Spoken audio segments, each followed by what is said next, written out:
Hello and welcome back to the Casey Kelly channel. Today I want to share with you not a meditation, but I'm going to talk about what started my spiritual awakening and what a spiritual awakening is, and the book that really meant a lot to me whenever I was struggling. So, traditional religion, I grew up a Christian, non-denominational was the type, and you may hear helicopters and my kids in the background and my husband playing music, so there's a lot going on, but I do the best I can when I can.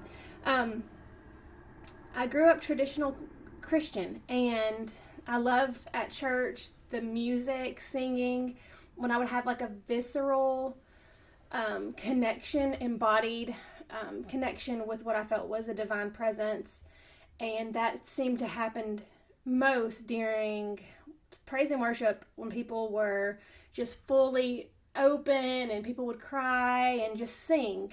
That was how I would feel what Christianity calls the Holy Spirit or divine presence, was during that time. Now, there were lots of other times that I had no clue what was going on in church, and I would listen and feel like something was wrong with me because a lot of the scriptures or teachings were lost on me. The meaning, and because it was so long ago, and the verbiage and just everything, I wouldn't feel that connection, but I wanted to, and I tried, and I would try. And so I would, as I developed and grew and I got older, I started to experience really bad anxiety and panic attacks.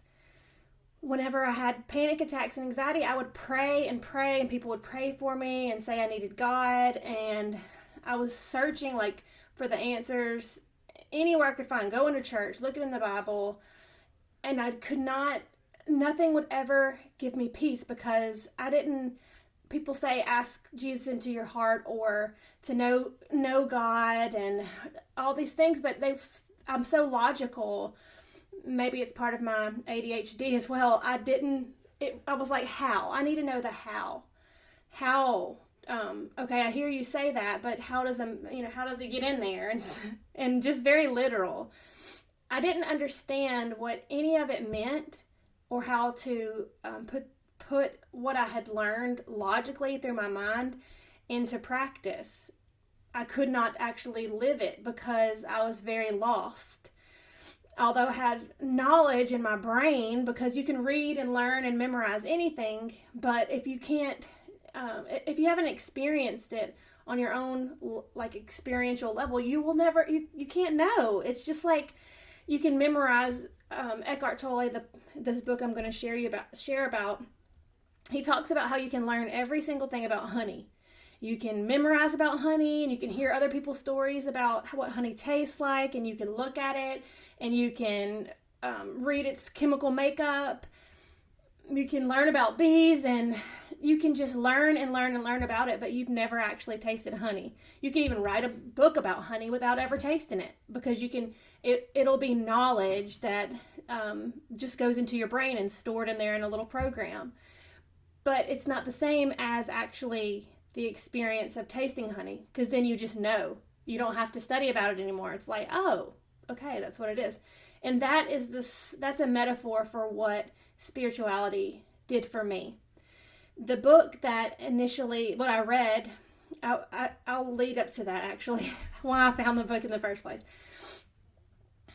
I was having panic attacks. I've shared on this channel before in some older videos, horrible health anxiety, fear about death and about sickness and my kids being sick, and it just manifested in a way that was what I worried about and obsessed over. Every feeling in my body. I did not feel safe. I was diagnosed with panic disorder, anxiety, depression, PTSD. Okay, I have all this, and I can just take pills to calm my nervous system momentarily, but it's going to come back, and it's going to come back with a vengeance. And so I'm going to take more pills. And what's in there is still in there, and it's not going anywhere. The pills are just putting a Band-Aid over it. So what is it? I had no way out. I could, pray and cry and read the Bible and do all of the things, and it was still there. Until someone mentioned, you should try yoga. I've heard yoga's great and it could help you. And I was like, how? All that I had in my mind was like the whitewashed, skinny blonde girl on the cover of a yoga magazine that looks like a pretzel. And I couldn't touch my toes. And my nervous system was so frozen and my body was so tense from all the anxiety. I couldn't bend. I couldn't do anything. Literally touching my toes was not in the cards for me. So after being on tons of medications, going to every doctor, praying until I couldn't pray anymore, searching and asking and looking around for anybody to help me, and no one could. People would say things to try to help, but it doesn't really help. Like quoting a Bible verse like, peace be with you, or, whatever it may be. Even if it's like a spiritual book like A Course in Miracles, or even The Power of Now. In the moment, if you're totally asleep, it doesn't hit. It's not. It just hits different whenever you have an awakening. So I do think that all of the suffering and searching are necessary parts of a spiritual awakening for a lot of us, including Eckhart. We resist the present moment. We resist how we feel. We resist what is so much until we literally are broken in two. And that was what was happening with me. So that's what led me to yoga. I finally was like, okay, I'll give it a try. So I gave yoga a try. I went, and the first class, the teacher instructed us to pay attention to our breath. Now, when I would have panic attacks, people would say, breathe into a bag, but it was still from a very mental level. I was never really embodied, but she had us to pay attention to our breath.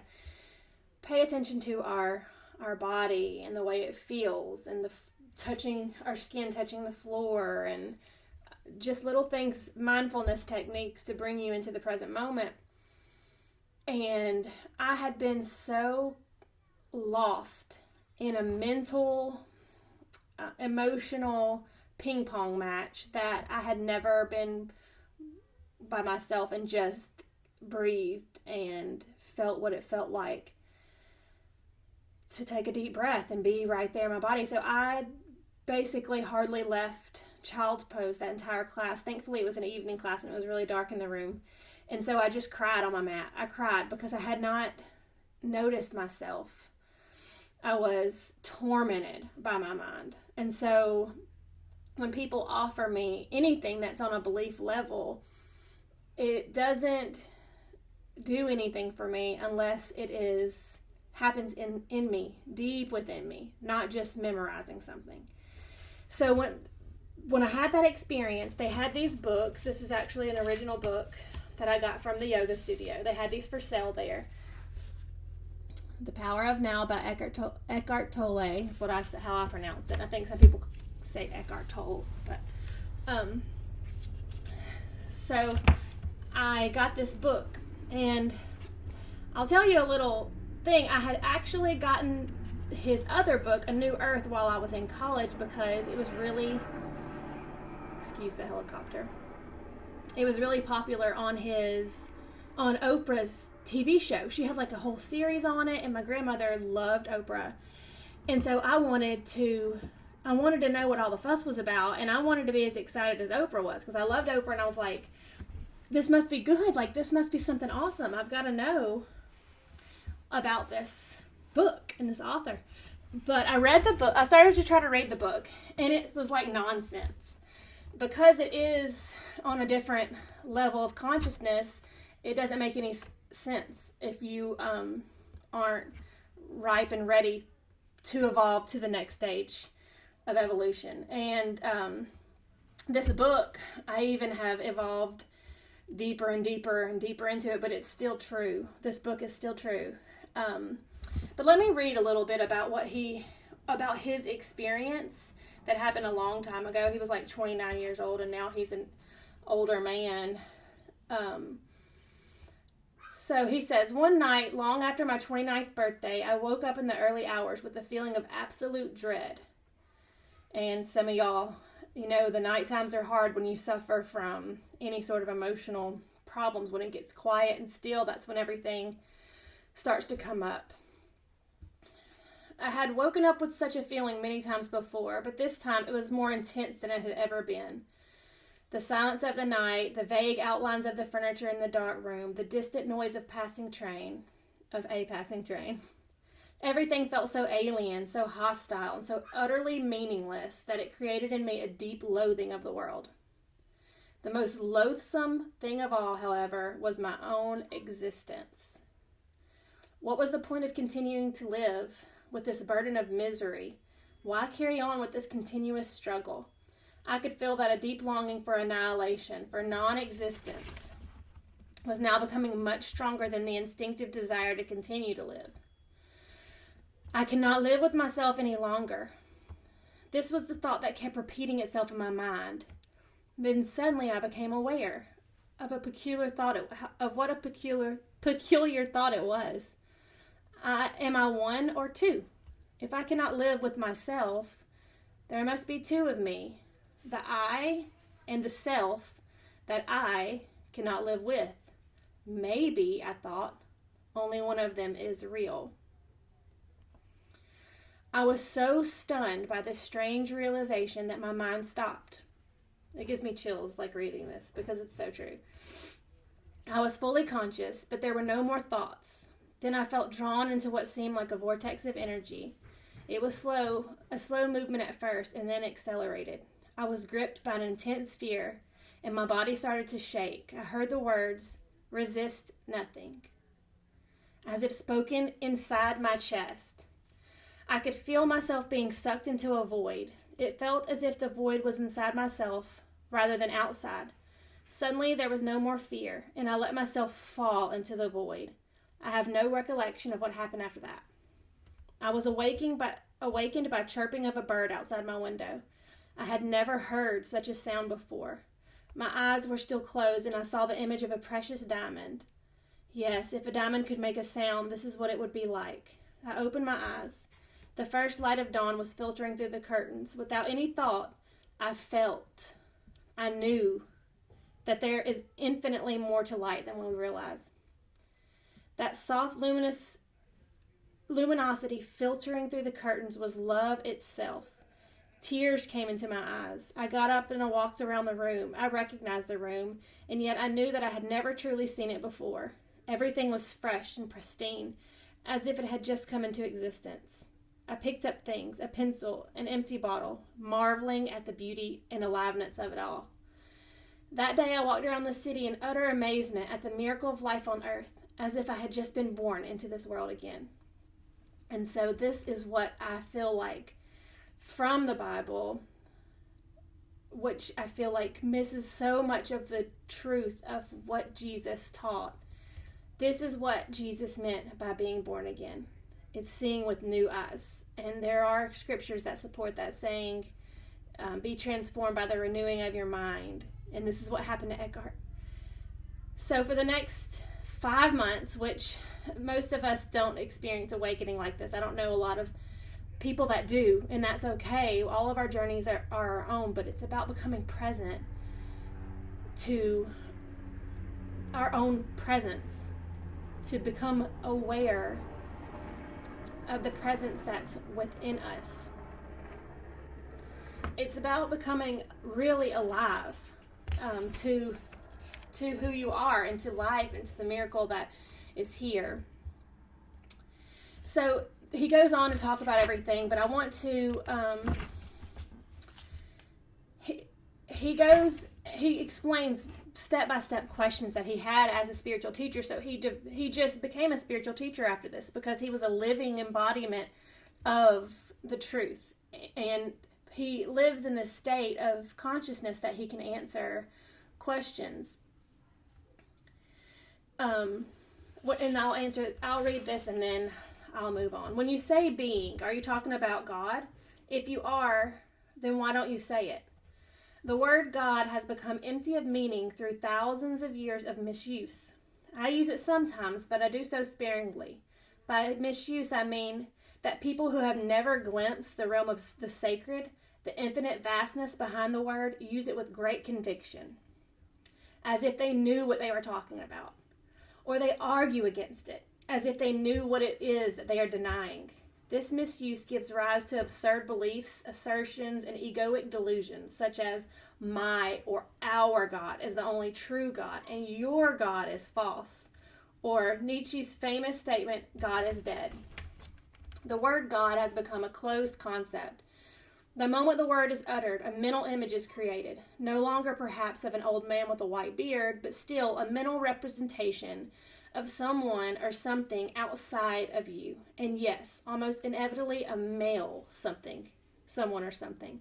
Neither God, nor being, nor any other word can define or explain the ineffable reality behind the word.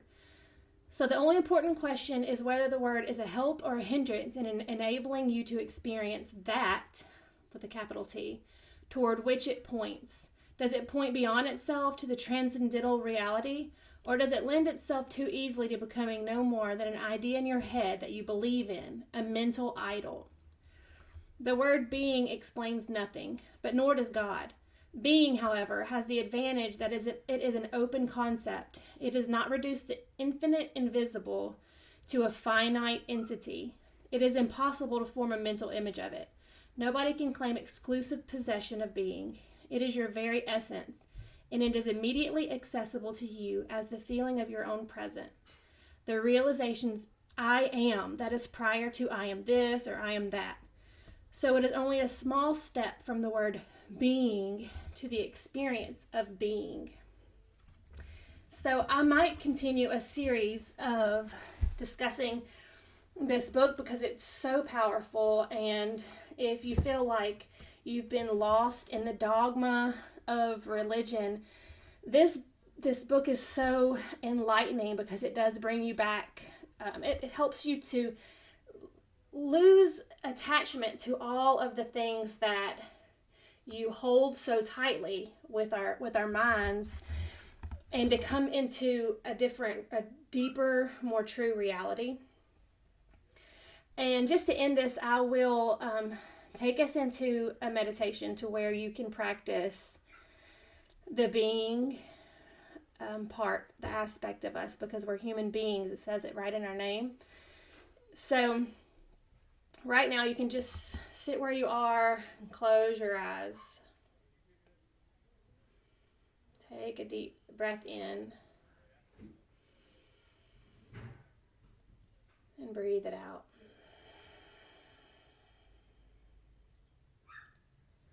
You'll be able to hear my dog and all the noises in the background, but stay tuned in just to you and your body. So a doorway into the present moment is to feel the aliveness that you are.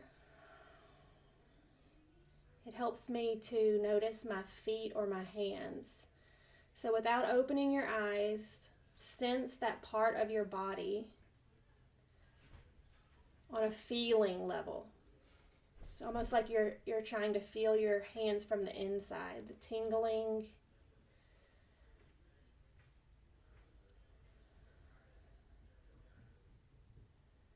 And just feel the aliveness there in your hands and maybe in your feet.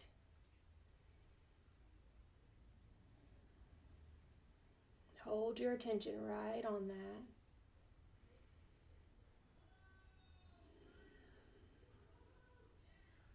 Now, if you can sense the tingling in your hands and feet,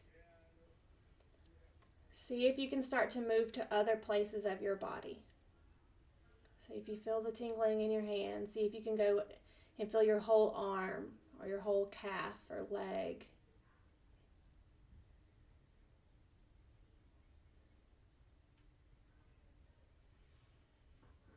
Your mind may come in to distract you, into label and talk about what's happening, and that's okay. You just start to develop this practice of bringing your attention back from up here. We become obsessed and hypnotized by our thoughts, and our attention gravitates to that no matter what. Come back into the feeling of the sensations in your body.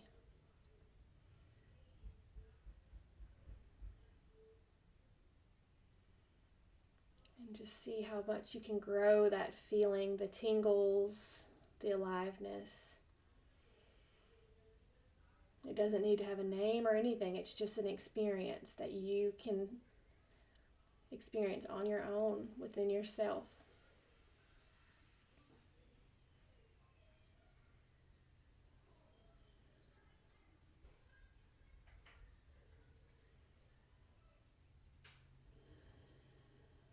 And this is a practice that you can bring into your day-to-day life. Just spend a minute or two and work your way up to more time.